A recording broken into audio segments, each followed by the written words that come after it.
In the first few years, and again I don't remember how many years this went on for, we had to work on alternate Saturday mornings, and that was when we had the opportunity to get things done, and it was quite handy, because you might not have a lot to do, so you could get a few things done that you wanted to do yourself. And in connection with that, I have a little story that you might want me to tell you. Would you like me to tell you this little story?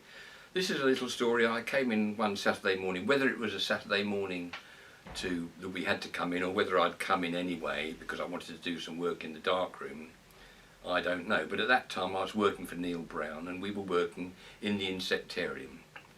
And in the insectarium we had a darkroom, and it was my darkroom because I did all the photography, I could do it, and I was doing quite a lot of personal photography at the time, and I wanted to come in and do some printing, which I did.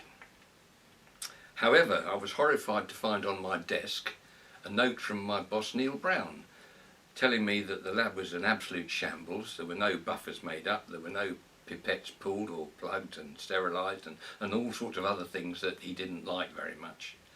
And so I thought, crikey, you know, I put the wind up me a bit.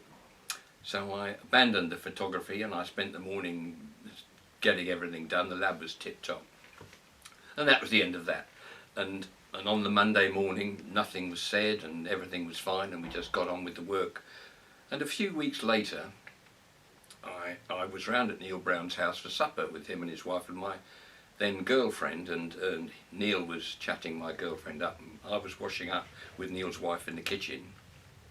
And Anne, that was Neil's wife, said to me, oh, she said, Neil was quite worked up a few weeks ago. He'd left you a note in the lab and about the place being in a bit of a mess, and he couldn't sleep the Friday night. He was tossing and turning, or was it the Saturday, she says, but anyway, he got so worried he had to rush into work to try and retrieve it before Monday morning, when you would see this note, and he'd to discover that you'd already found it. And I think that showed that the sort of chap that Neil was. I was very fond of Neil, but he would fly off the handle if things didn't go his way. I have other little anecdotes about him flying off the handle, but that's that one, and it just shows that he was a nice guy. You know, he lost his temper, the room was a mess. I'm sure it was, I'm sure I should have done a lot more, but he was worried about it. Nice.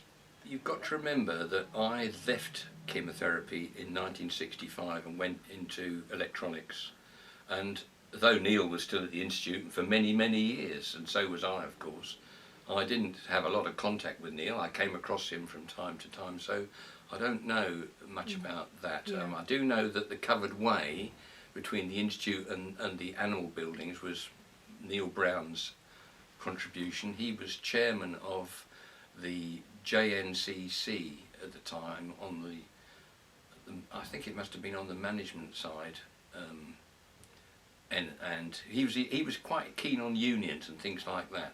And he said that he used to walk over to the animal buildings with all his things getting soaking wet if it was raining, and the upshot was that covered way, you know, the covered way that I mean, that ran from the west door, was built because of Neil. And yes, Neil, and I did actually come across Neil on the JNCC because I ended up being chairman of that as well in the later years, and when Neil was still there.